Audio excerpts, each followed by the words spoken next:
Now it's time for round number 2, where the man we just met, Kris Hool, is on the racetrack, set to take on the #1 qualifier of the weekend, Vern Moats, the 70-year-old self-employed man out of Des Moines, Iowa. Love the back of the race car. Longevity rules. He told me it took him a long while to get those letters back. I said, on the back of that car, I said, why? I said, had to take a nap after the first word. That is not nice. No, I just made that up. Vern Moats qualified #1 here. The first time that he's been #1 since Denver in 2000, which also happened to be the last race that he won. So maybe an omen here for Vern. Loves racing here at Brainerd, the perennial Division 5 champion. Of course, this is the Division 5 area. Let's go back and check in with Lauren.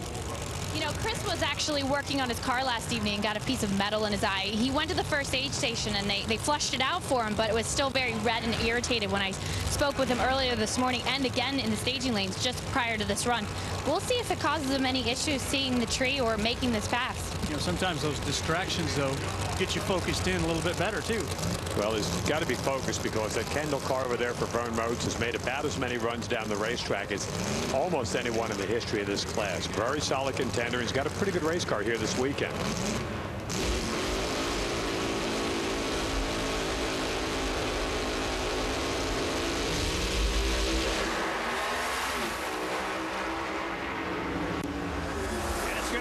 You saw the Kendall car stumble a little bit at about the 330-foot mark.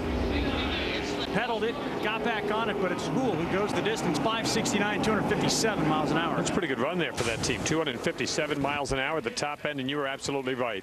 It was a very nice run for Vern Moats. He was almost 500s better off the starting line, but then at almost every increment down the racetrack, Kris Hool, the purple car, just closed the gap on him, and then when Vern fell back at the top end, that was all she wrote. Kris gets the win, goes to the semifinals.